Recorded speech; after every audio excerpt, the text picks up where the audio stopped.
Today's guest discusses producing Top Boys, Three Little Birds, and has recently finished producing a series for the BBC. Welcome to The Measure of Success, and I'm here today with Stella Nwimo, and we're in Tottenham in North London, and we're going to be recording our podcast from here today. We're in a lovely cafe, which I'm going to give a shout out to a little bit later. But they've very kindly allowed us to use their space here today, which is wonderful. I'm just so happy to have you here today, Stella. So thank you very much for agreeing to be on the podcast. Thank you for asking me. Yeah, it's like, what an honour. Yeah. Now, Stella, before we get started, just tell us a little bit about yourself and what you do. Yeah. So I'm a producer of film and television. And that's something I've done it feels like my entire career, from short film, fiction, always fiction. I've done one or two documentaries, but not many.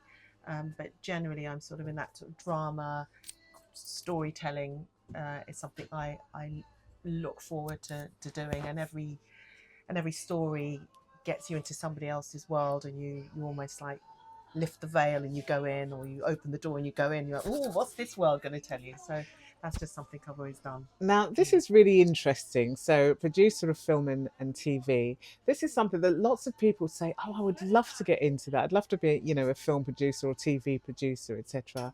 So tell us, how did this actually start for you? What were the beginnings?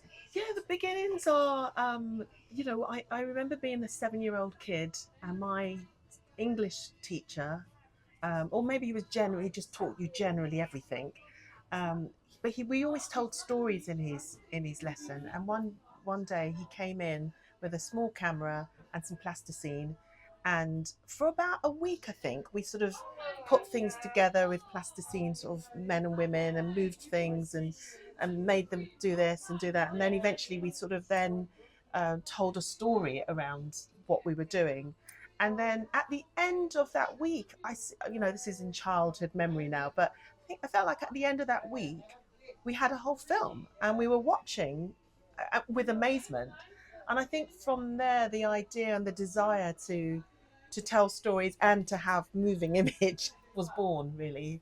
And I've always just looked for that and gravitated to that. I watch quite a lot of film and television.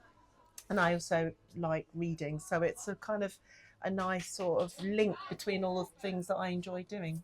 Well, that's amazing. I mean, we always hear, don't we, that there was a particular teacher that inspired somebody, or really got their imagination going. And for you, that actually was the case. Then, do you remember this teacher's name? Mr. Hunt. Oh, right. Okay. Mr. Hunt. Yeah, he was just really brilliant at sort of. I come from a Nigerian background, so it's really about academic excellence, academic prowess, but the good thing was it was also about reading, and it was also about having quiet time and reading books. But it was never about TV or film. That was seen as sort of kind of wasteful time. Right. But it was about listening to radio plays. So I think it was great that I went to school with a teacher who was like that, because I think had I just been, raised in the household I was raised, I wouldn't watch anything. Yeah, absolutely. Now, of course, as kids, we all have childhood dreams, don't we? We want to be an aeronaut, space aeronaut, etc. I wanted to be a ballerina and an actress, really? etc. Did you really want to be a ballerina? I did. I'm Can very, you go on very your far points? from it now. No, I can't. Never even owned a pair of ballet shoes myself. Really? But for you, that dream actually carried through then. So all through your sort of teenage years, etc., upwards, you knew that this was what you wanted to do.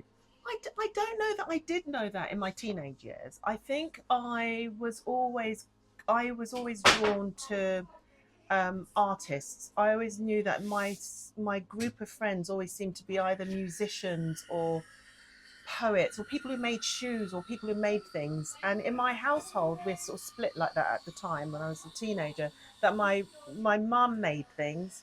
My dad was much more academic, accountant. And I felt that through my teenage years, I kind of felt like I could do quite a lot of things. I had the ability to probably work in a bank, but then I didn't think I wanted to do that work. Right. Had the ability to probably do law, which were all the things that your parents were signposting for you. But I just felt that something in the arts and was something I really enjoyed, and something that propelled me, and something you can start with nothing and create from. Like, I love the blank page.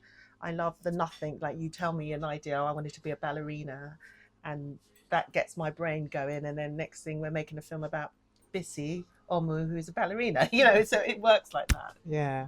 I mean, it's certainly really intriguing. So what sort of films, etc., or TV would we have heard of? What sort of things have you been involved in? Yeah, so on the TV front is probably where people most know or see my name come up more, because I've worked on things like Top Boy and Gangs of London, and I've done sort of a story about Lenny Henry's mum coming to England called Three Little Birds. And then the last thing I did was a show for BBC One called Verde, which was about a sort of Bradford-based detective, and it sort of started from scratch, based on a series of books um, by A.A. Dan. So yeah, that's something I worked on, and then on the film front, I've just done a film that we shot in Nigeria, in Lagos, called Lady, which is an independent film. We're filmed for BFI, Scottish Screen. So I'm one of the producers on that. And at the moment I'm making a film about I'm just starting to prep a film about a Rwandan taxi driver called A Blue Butterfly. So I'm just starting that, which is a kind of really interesting human story.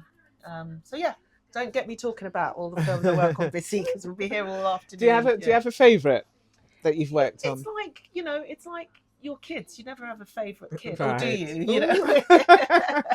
I don't. I don't. You don't. Yeah. Or do you know what I mean? So no, everything. I feel like everything gives you a world that you're entering. Whether it's this world is about a Rwandan taxi driver who drives a sort of A-class Mercedes. So I'm discovering what it's like to have been somebody during the genocide of Rwanda. What were the battles? How did he get here? How do you stay here? Were you're learning about sort of refugee statuses, who it's just it's so fascinating that it's difficult to say this is my favorite, because I usually do things that look at human condition, human fragility, human frailties, vulnerabilities, but worlds. I love that I go into a new world every time I pick up a story. And so it's really difficult to say, oh, I really enjoyed this over that, or that was my favorite because it looked at the Jewish community, or that was my other favorite because it was British South Asian communities, or the Nigerian community. It's very difficult to programs that we've all likely heard of, certainly Top Boys. Tell us what was that like, actually doing that, producing that? Oh, I loved it. I'd always been a huge fan of the writing on Top Boy, because I think it's not an easy thing to depict young people, and the words and the lyricism with which the writer brought to it was really captivating, and I liked that sort of slight. I know it's had its detractors, but it's definitely about a slice of London life that we all live in some precarious way, or adjacent to it or close to it in some way. And I always thought they were brilliant depictions, and also very young spirited, and it was brilliant that how Ronan, the writer, had managed to take what his life was like in Northern Ireland during the sort of Troubles and transplant that to Hackney. And the casting was brilliant. We had all these kind of very young, fantastic actors, who some were street casting, some were just natural, fantastic actors who came out of some sort of drama school, drama kind of academies.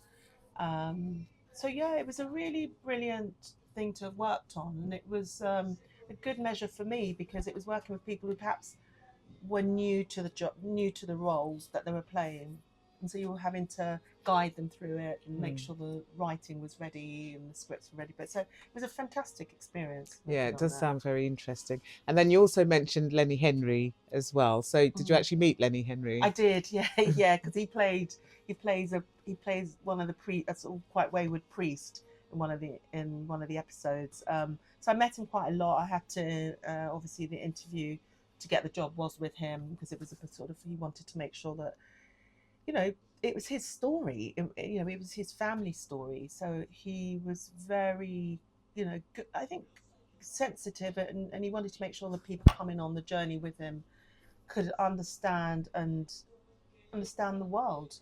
And it was a little bit easier for me because my parents had made a similar journey to his mum, not at all at the same time, and actually decades later, but it felt like it was still the same time in his history that mirrored my experience of what my parents or my dad particularly had said about his experience of coming from Nigeria to England, and not what he was expecting at all. And everyone had, obviously they thought because they were educated in the UK, in the sort of British system, but in Nigeria, they thought it was going to just be an easy to translate. And I think it was a massive shock to their system. And I think it must have been for a lot of people coming because obviously, Caribbean people and people from Africa, for example, were invited to the UK. And so it must have been a bit of a shock to the system, as we've been hearing as well. And then all of the assimilation, etc. So it is really nice when somebody can actually document that. Yeah. And, you were obviously privileged enough to be able to work on a script like that and put that into motion for us. Yeah, I mean, it was a great. I mean, the starting point. I remember reading the first, and the budgets, of course, with a lot of shows are not what you think. So I remember the first line was they're on a ship in Kingston Harbour and they're sailing to London to Tilbury. They're sailing to Tilbury docks, and I thought, whoa, how do you do that in 2023, right, 2022? I can't remember when we made it, but. It just had, and I think it just had this richness and was very alive. What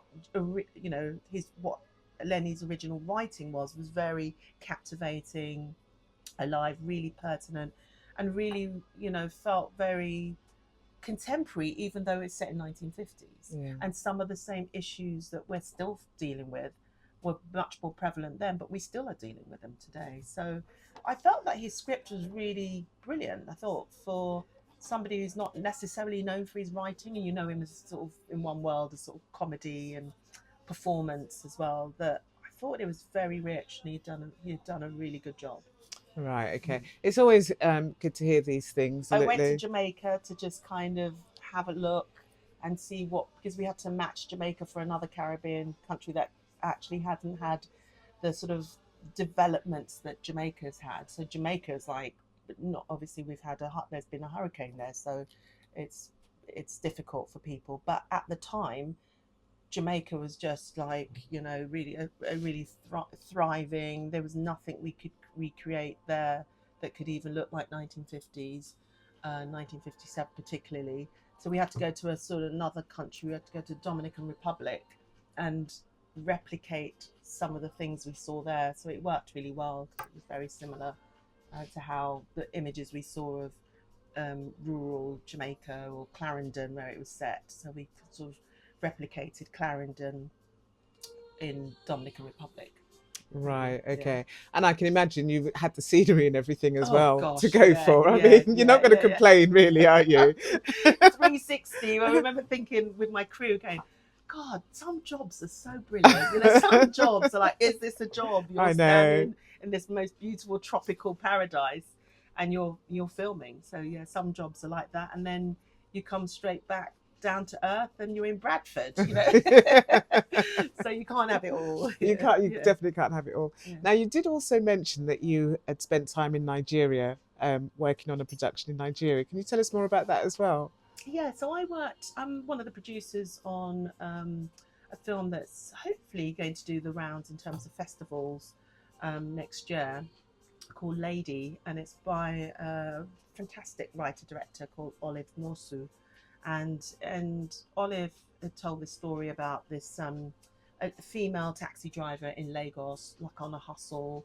So something that you do see them, but there's not many, and it's kind of the day you see the sort of fabrics of Lagos life and Lagos society, um, wealth, poverty, middle class. You just see the whole juxtaposition of what life is like in Lagos, which is a hugely dynamic and, I mean, breathtaking is not even the word I could sum up with, because you were just constantly like hyper hyper energized being Right, there. Yeah, right. so it was a brilliant experience, and it was a really good way of, I think it was a clever way of using the taxi as a kind of way of seeing the tributary of different lives, and leading us to different lives.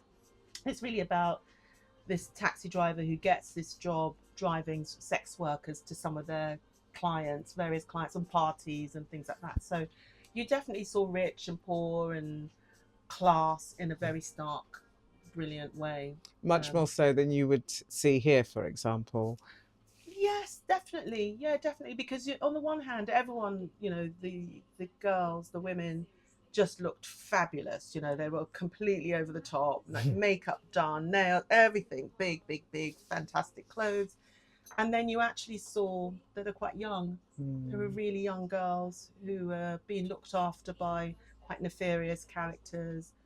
And actually, he was buying all these things for them to just keep them, in this state of, oh, it's all great. But there's never a sense of, what I liked about the story is, it's never a sense, there's not regret. The girls and the women say, this is a job. It's not, we don't judge them, and we never sort of, we're not trying to judge them. This is how Mm. some people's lives are. And for women in, you know some societies, that is kind of a job that you have to fulfill, and it's difficult and it's dangerous, and you always wonder how they came to be there. Right. But a lot of them, do, the girls were brilliant, because they did just say, the way it was written, this is my life, I have no regrets, this is better than doing a lot of other jobs, Mm.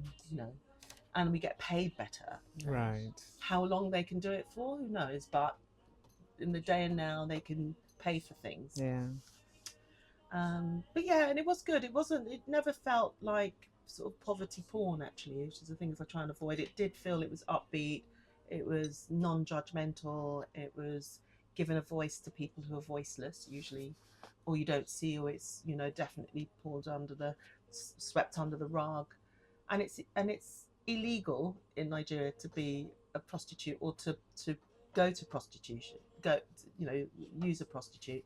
But it's still, everyone does it, and it's sort of still like an open secret. Right. That's Mm. interesting. Do you Mm. manage to sort of stay detached, or do you get very involved in the story that you're narrating, basically? Yeah, I get involved, as in, I always feel like I'm like the custodian of the material, of the script. So you do want to be honourable with the story you're telling, and that does mean you do get involved in the communities with which you're telling. Have a So, how favourite? much control do you sort of have over choosing, what you would want to produce? Oh, I have a lot of choice over what I try not to do things that I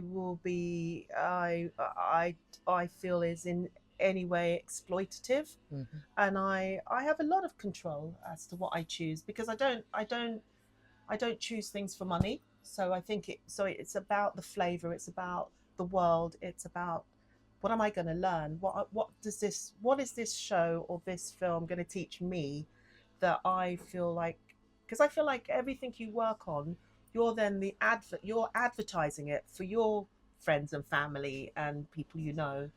So I have to believe in it, otherwise it's no point me embarking on the journey with it. And I have to believe that we're trying to do good. And you don't always get it right. You work on things and it just fails miserably. You don't know why it just didn't connect with an audience. But I try to find things that I feel the starting point has got, even if it's about bad people doing bad things, there's just something about it that's going to be gripping and interesting for people to learn about themselves through. Right. So your first thought isn't necessarily, oh, this is something that people are going to love. It's going to be really popular, so I'm going to do it. That's your thing, really. Is it's got to be passionate for you. Yeah.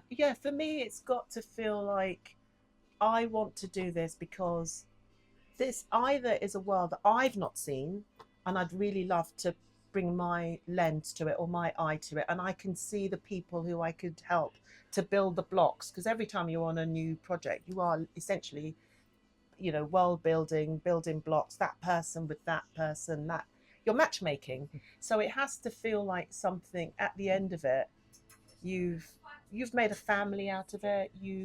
Got you've learnt so much. You've eaten the food of people you're portraying.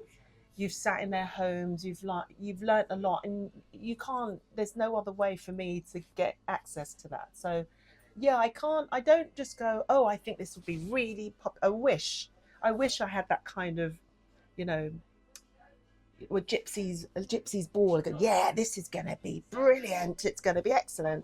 No, it's about something I'm going to learn. It's maybe politics or a world I knew nothing about, and you're letting me in, and I'm therefore bringing an audience to a world that I know nothing about.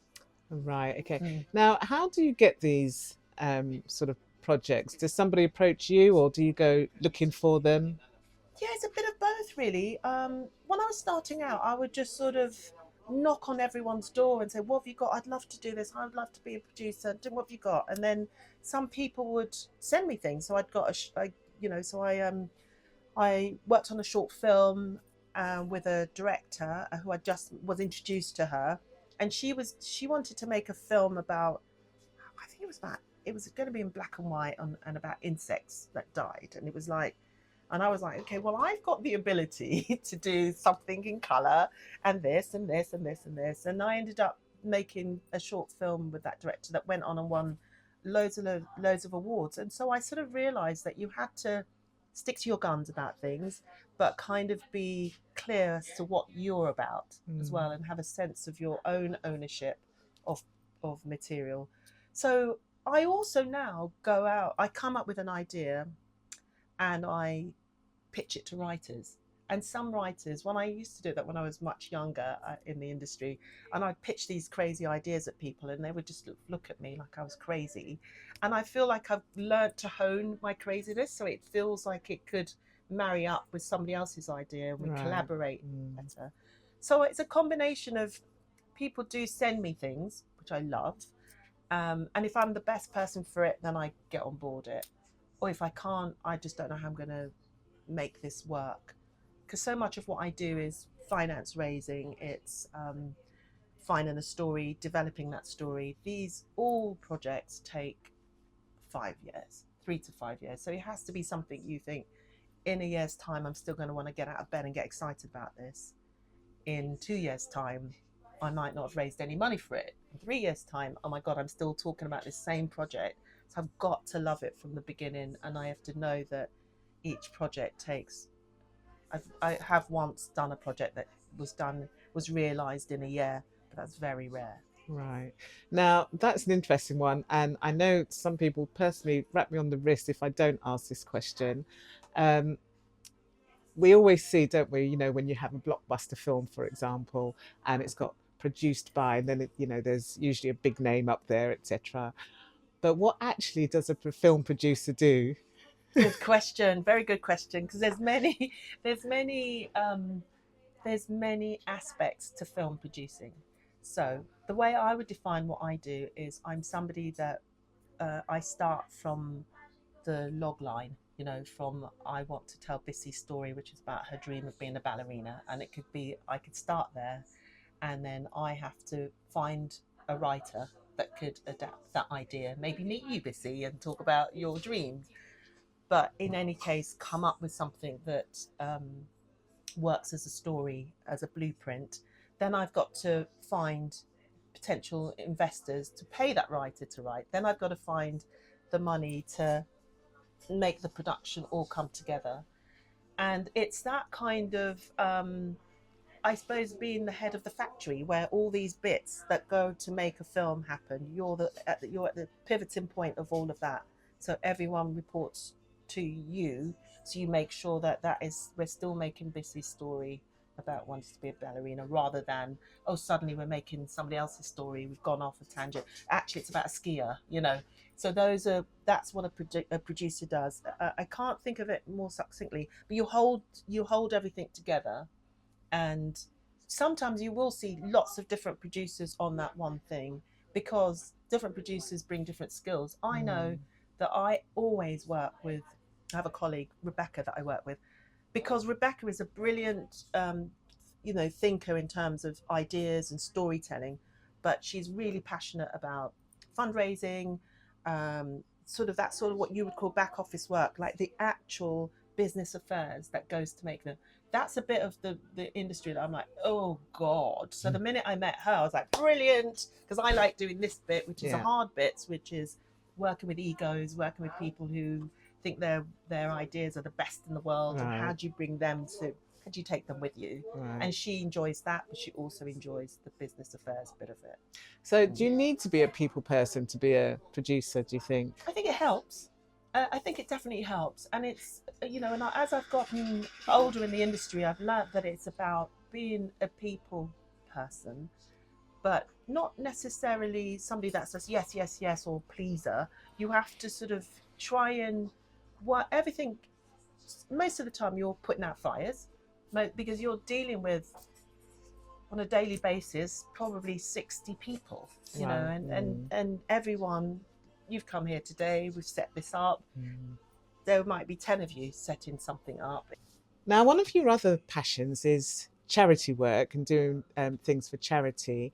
And I know that you are now setting up a charity ball, which is a Bridgerton inspired charity ball. I'm just going to hold up the leaflet there. So tell us more about this now then. Yeah, so this is just something that came out of, firstly, like I like, I'm a big kid, so I like an opportunity to dress up and dance a night away. And I suddenly was hit sort of by how big and how large food banks are across London.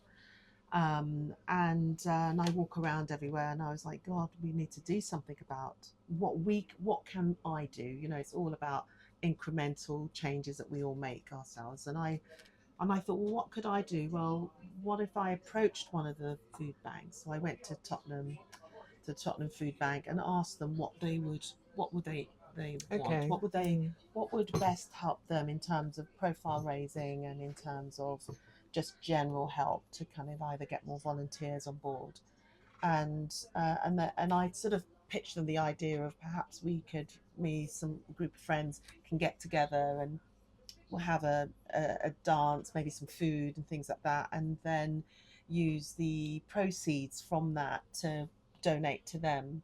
So they came on board very quickly, and like, yeah, that's a brilliant idea, and we've never had anything like this before. I think there's one that happens in Hackney, but the Tottenham one hasn't seemed to have anything. So they embraced us, and they've been brilliant and helping, and we've all been sort of obviously trying to get things together, make the hall look beautiful, like in Tottenham Town Hall, make it look exquisite, and have fun, and to me Bridgerton is just an excuse to just put on a frock. Absolutely. And of course it was a really incredibly popular series as well, and the costumes were amazing. So Stella, I wish you all the very best with it. I'm Bissy Omi, and this has been The Measure of Success.